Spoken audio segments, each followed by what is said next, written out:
My name is Dejine Edouard, and this is the Uplift with Dej, where we'll be having thought provoking and fun conversations discussing topics such as God's love, His power and authority, family, romance, finances, and culture, just to name a few. The goal here is to make you laugh, cry tears of joy, reflect, but most importantly, uplift and speak life into you. So, since you're here, grab a seat and enjoy. Hey, what's up, girl? I'm so happy. First of all, I'm excited because if you do know Steve, you know that he is just hilarious. He, Uh, you gonna laugh talking to Steve. You are going to be encouraged talking to Steve, and you just gonna be inspired because I just feel like he's just always just making people see the best in them. oh, shucks. I'm trying, man. I'm trying out here in these streets. So I'm excited. I am excited for real, for real. I'm trying out here. Now, this was a little convo based on people that know you. So go ahead and introduce yourself for those that have no idea who you are. All right, what's going on, guys? My name is Steve. Yeah, that's what my mama called me. So I'm a teacher. I'm a youth leader. I'm a father. I love people. I'm a Christian above everything else. I love God. I love, letting people know about Him, and I like fixing maybe some misconceptions or some things people think about, like being a Christian and all that stuff or whatever. And I'm a absolute huge Nick fan. So y'all be out here, man. You know what I'm saying? Come on, man. I should have known you was going to include something about the Knicks. Listen, whenever I introduce myself to people, I always say three things. Hey, what's going on? My name is Steve Altidor. I am a Christian. I have a beautiful daughter. I'm a father. And I'm a Knicks fan. Those are like, if you know those three things about me, you know everything that you need to know about me. How about you forgot something? What? Sorry. Ladies and gentlemen, I forget to say I'm Haitian as well. All right. Well, here's the crazy part, right? Because I was born in New York. I was born in Brooklyn. Brooklyn, you know what I'm saying? Holla at me. Yes. But so my parents are Haitian. And when people be like, oh, like, what part of Haiti you from? I'm like, because I rep Haiti to the fullest. Right. When people be like, what part of Haiti you from? I'd be like, oh, Brooklyn. Flatbush. Like, Flatbush, Brooklyn? Flatbush? That's where all the Haitians is at, so might as well. That's it. Flatbush, stand up. Y'all know what's up. Flatbush, make some noise, man. So that's me in a nutshell. Yes, Steve. See, I'm already having fun. It's only the beginning. Good. All right. So I'm going to show you a meme. Meme away. And you're going to tell me if it looks familiar. You've probably seen it on social media. Let me see. Right. There we go.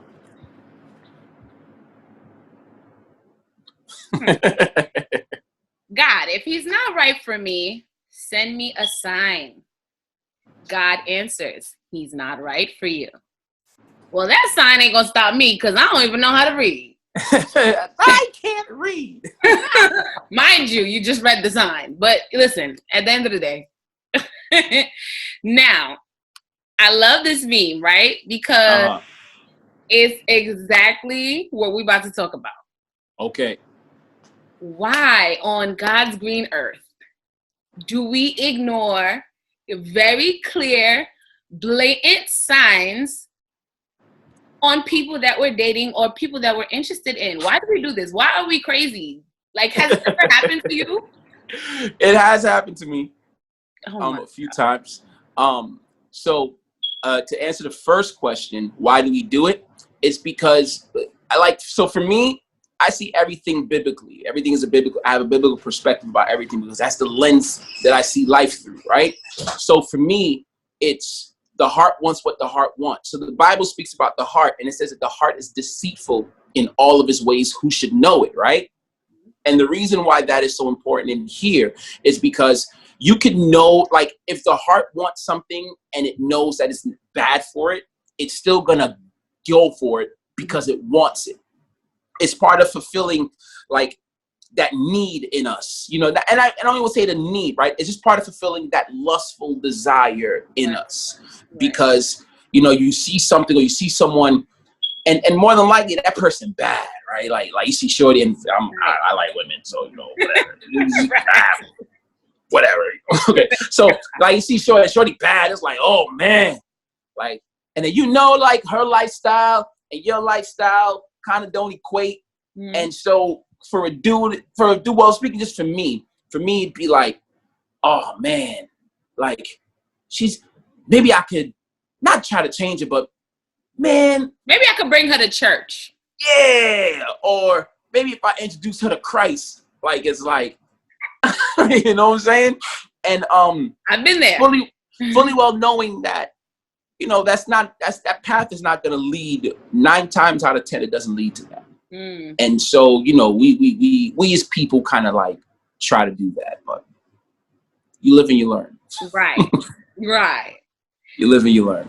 Have you actually encountered this? So I had not too many times, so maybe like once. Okay. Honestly, it was once. And really nice young lady, super cool and everything like that. But our lifestyles just didn't agree. And so funny. Huh? What were the signs that made you realize this might not work? Oh, so like I'm not a partier. I don't do clubs. I don't do lounges. That's not me. I've never been that way. I don't think, and two, I still feel as a Christian, like, there's certain places that we shouldn't be, you know what I'm saying, or whatever. And that was what she did for fun. That was her, like way of going out and unwinding and everything. And so while, speaking to her, and thank God it didn't get too far with her, right? But while speaking to her, we would go out and do things on my terms. So we go bowling, we do this, we do that, we have fun, you know what I'm saying, whatever, go to a restaurant. It was cool. But then like when it came down to the nitty gritty of it, just started seeing us clashing in certain places. Like I wanted to have biblical conversations. She didn't want to, but it was just as in depth, or it wasn't as uplifting and all that stuff. And so within that, I just kind of like started looking at it like, okay, wow, like we're not, like we're having a great time, and we are. And here's the crazy part, because here's how it comes, right? We are actually connecting. We have chemistry. Right. We have a good time together. Right. You know what I'm saying? And not in that way, because nothing crazy happened, but we have a good time together, enjoy each other's presence. And she wanted to like, yo, like, what's up? Make me your girl, whatever. You see this? And I was apprehensive because I'm like, well, our lifestyles still don't agree. And so now what it became this thing of like, okay, now I look like I'm judging her, or I look like I'm better than her because, our lifestyles didn't equate.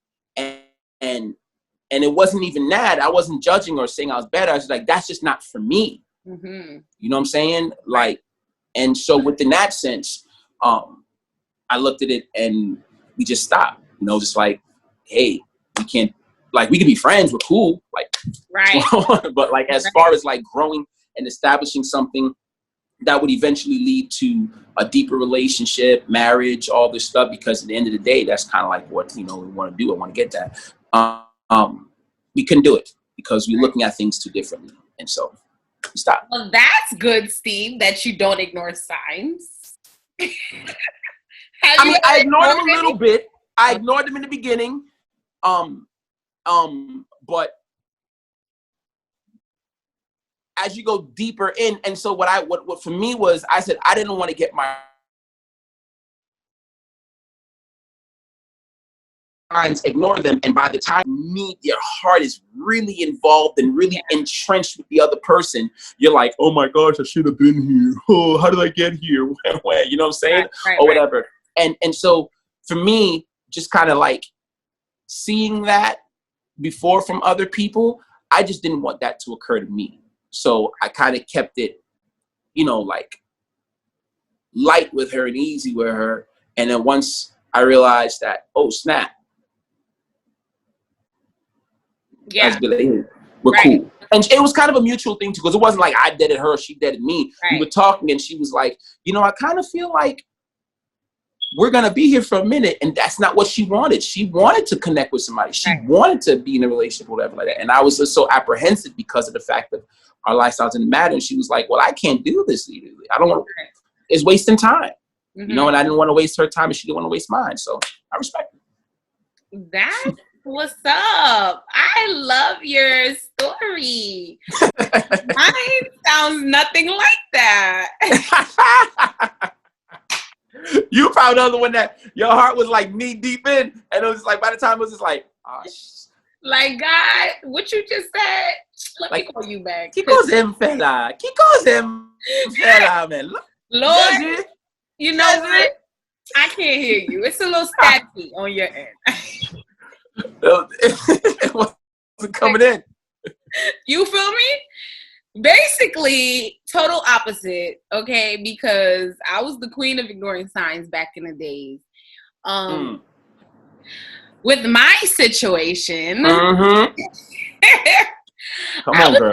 I would say my situation was more than a sign. It was pretty much confirmation, and I still ignored it. So call me a fool. I'm just saying, sometimes the heart wants what the heart wants, and if you and that's, go tell your story, and I'll think. I don't want to interrupt. We'll get into it. I don't want to interrupt. We'll get into it. All right. So, long story short, right? I was dating this guy, and then something just told me something wasn't right. So I went through his phone, and obviously, lo and behold, what I thought was correct, because I was like, "What? Who's this? Who's this and that and this and that?" What? And so, in the moment, right? Because obviously, I was just being led by emotion instead of thinking with a clear mind. I just broke it off, convinced that I was just like, "It's a wrap." Yeah, right. A month later.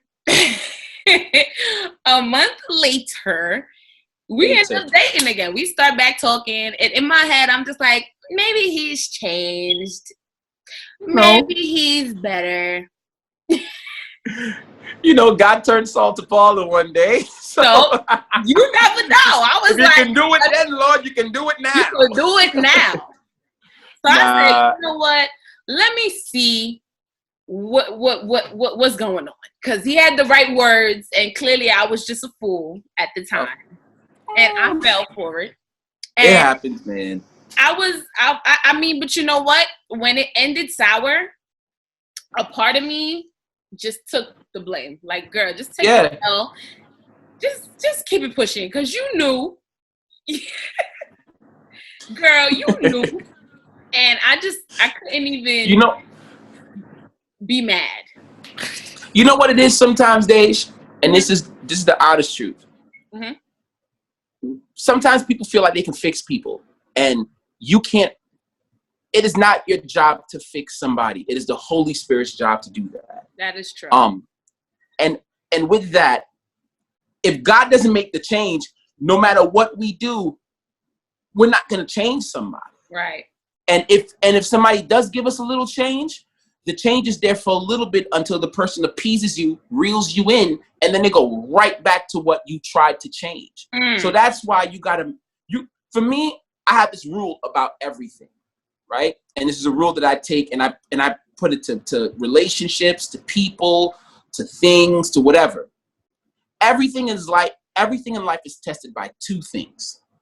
Right. And you should test everything with two things. You test everything with God, and you test everything with time. Right? Mm-hmm. Along the course of time, if God has made a change, you'll see that change. Right. And along the course of time, if you don't see the change, then that's the person. You know, I've learned that lesson in my life with people, both in all types of relationships, even with our family. Mm-hmm. You know what I'm saying? But girl, we gotta learn how to read, because these signs is there. You know what I'm saying? Yo, you just said something that's really good. You said if God doesn't do the change and it's the person doing it just to appease you, then it won't last. And that is so true. Mm-hmm. It's so funny that you say that, because that same person knew how important a relationship with God was to me. Mm-hmm. So he would call me when we weren't on good terms. He would call me on Saturday nights and be like, "Yo, what's up? I want to go to church tomorrow. What's up? I want to go." Yeah, all of a sudden, it's like he want to go to church. All of a sudden, he was like into God, or whatever. And I would really be excited, like, oh snap, he want to go Lord, to church. Until I realized it was a pattern. Like, he would do it only when we was beefing. Like, oh, I want to go to church. And he would keep it up for like a week or two and then go back to regular. Yeah.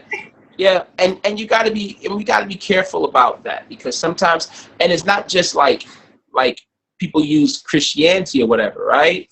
Like, sometimes it's literally like, oh snap, I know you were this and you like this, so I'm gonna do this for 2 weeks to make sure everything is cool, and then I'm gonna go right back to my ways. I'm gonna not go out and do certain things for 2 weeks, make sure you think we're all good, then I'm gonna go back to my regular ways. I'm gonna, you know what I'm saying? So when those signs pop up, you gotta know, and here's what happens, right? Because now people's hearts are involved.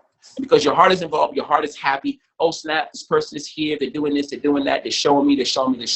When they go back to the regular way that they were, now your heart is hurt, right? And so for me, I looked at it, and I've said this through my life lessons. I said, listen, I will take heartache for a little bit from a person to heal up, then take heartache in a relationship, because that heartache hurts more. You know what I'm saying? Because now you're tied to the person, and the person is consistently doing this thing to you, as opposed to when you're away from the person, your heart now is the reason why you have heartache is because you're healing. And so we have to make sure that we're strong enough, because it hurts to pull yourself away from somebody that you have feelings for or whatever. But you got to make sure that you're strong enough to understand that while this heartache is going to hurt, it's going to be for a little bit, and it's going to heal you. It's healing, because, like, I remember Pastor said something that stuck out to me. Yeah. Healing hurts. That is true. There is pain in healing. If you've ever had a surgery and you wake up in the recovery room, you're recovering. So I tore my patella. Yeah, I tore my patella tendon playing basketball like 2 years ago. And I remember, like, after the pain subsided or whatever like that from the injury, my knee didn't hurt, but I couldn't use it. And a lot of people are like that in a relationship. The initial hurt of what the person does is there, but after a while you're used to it, so you become numb to the pain, right? And so a couple of weeks, I waited like a week for surgery. I go into surgery. As I'm going into surgery, I'm not hurting or nothing at all. Wow. Now, the doctor goes in, fix what he has to fix. I wake up, and when I wake up in the recovery room, I'm in more pain than I was when my knee was messed up. Right. And so what happened was that the healing process occurred. And as the healing process occurred, when I woke up, there was pain. But the pain that I was feeling was associated to getting better. Wow. And so you could bear the pain.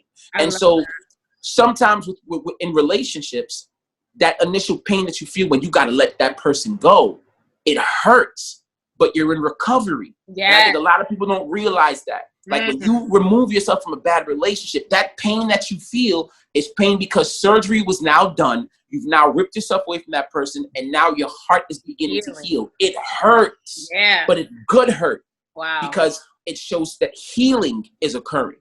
Whoa, that's a word. Sometimes, That's a word. That is a word, bro. I mean, it is what it is.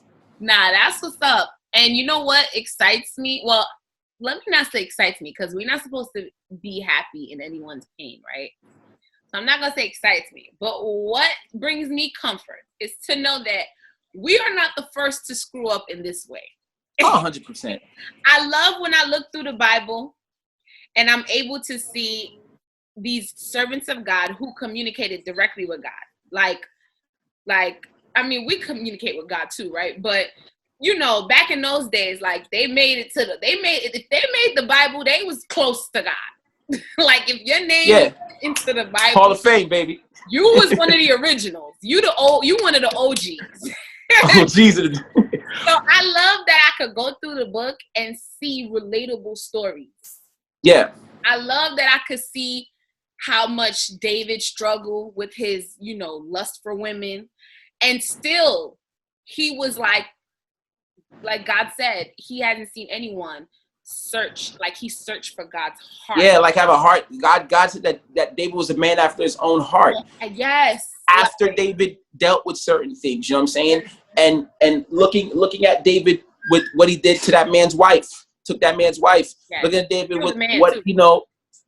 All the stuff that he did, turning a blind eye to certain things that was happening to his household. God said, as a man after my own heart. Yes. You look at God who took Saul, who was a dude who was killing Christians, like just slaying them left and right, changed them, and was one of the biggest proponents of the gospel, of the gospel. You know what I'm saying? You look at God taking even the 12 disciples who came from different parts of life that were doing different things. Matthew was a tax collector, little shiesty dude. God took him and changed him. So the beautiful thing is that God, How about Samson, who did exactly what we did? Samson, what I did. Samson didn't ignore signs or confirmation. Samson, to me, I don't even want to talk about Samson because I'm gonna get in trouble with the gospel people. I don't know who that is, but they're gonna come to me. Samson straight. God, you see that meme? It said, God, if he's not for me, let me know. God's like, he's not for you. I feel like Samson didn't even have to ask, because he knew, when he was born, God made those commands over his life. Do not associate with the Philistines. Do not. Like, that was before. That's like, but gosh, she bad. Let me tell you, Delilah,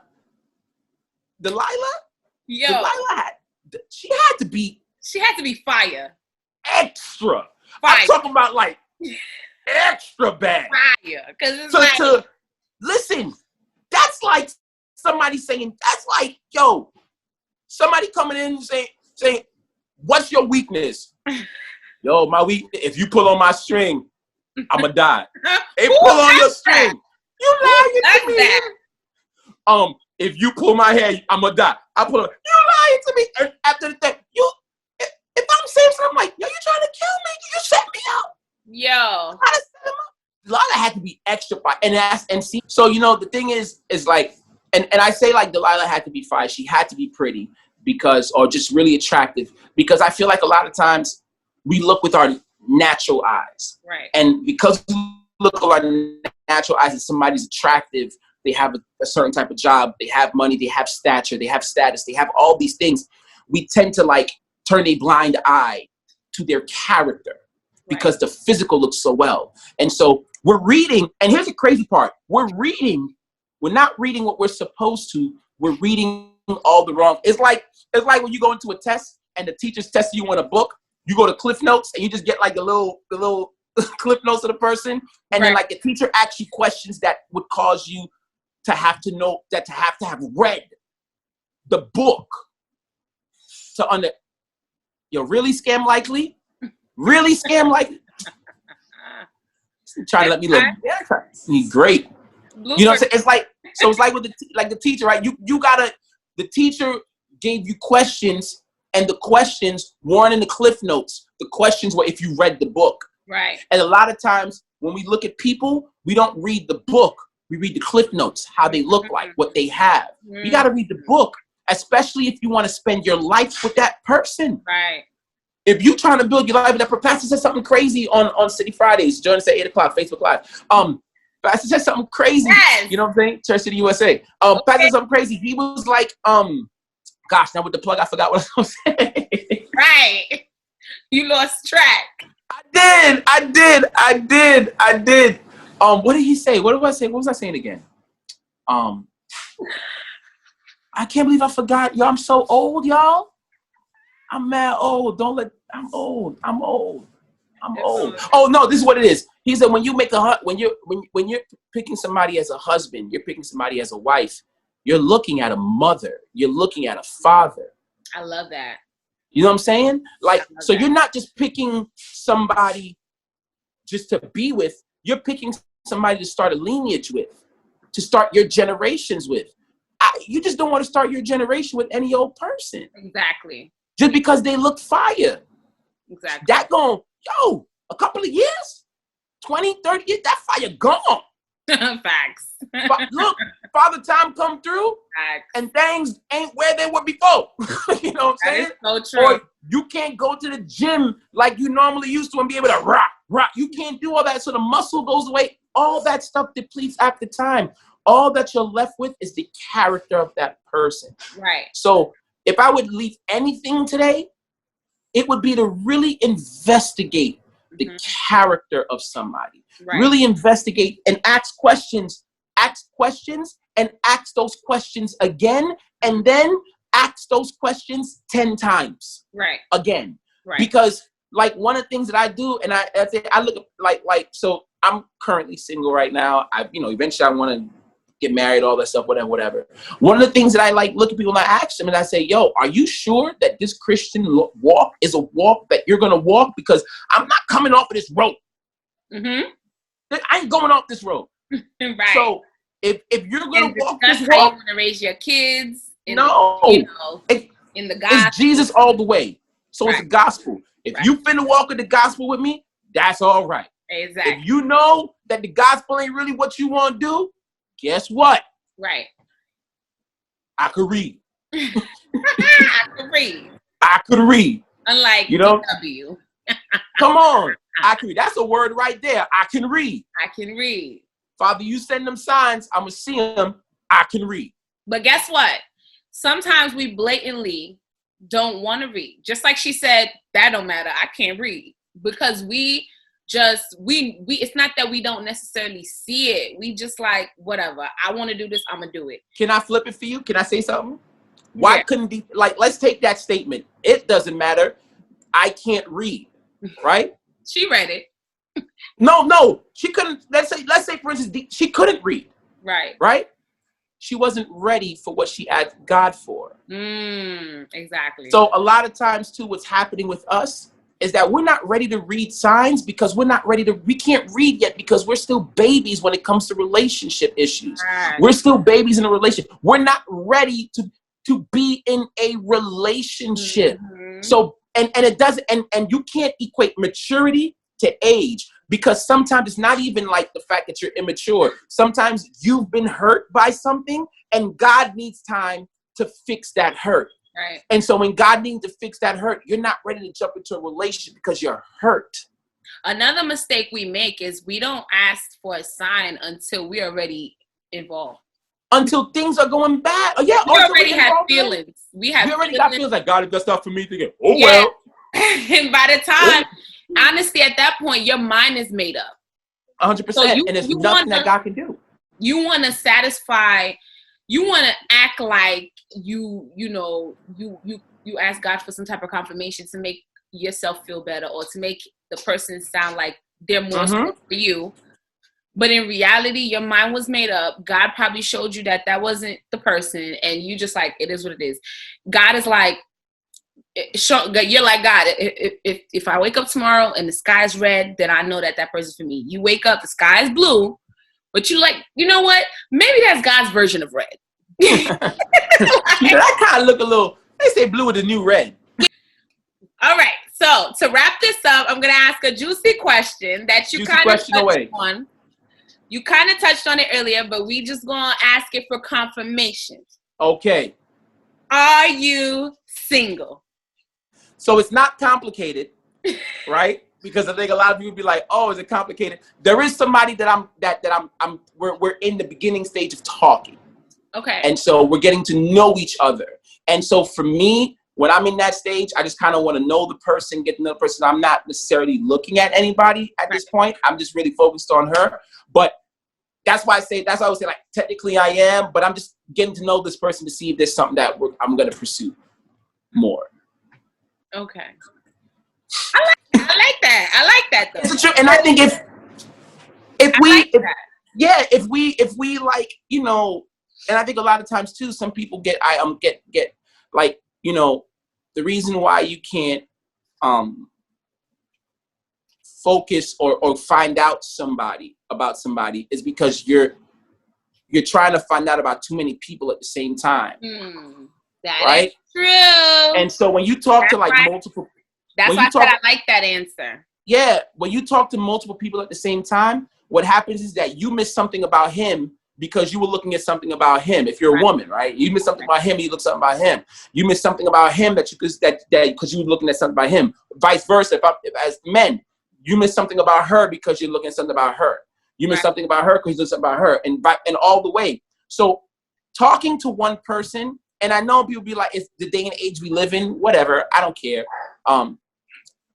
Talking to one person and really focusing on that person and looking at the consistency of their character will allow you to make a more sober decision on whether or not you want to further pursue the relationship deeper.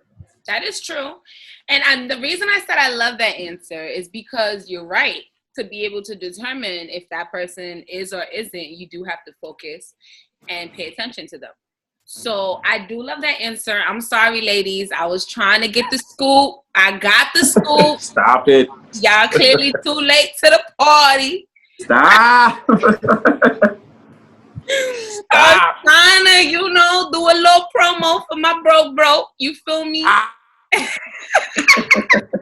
You making me blush, man. Stop.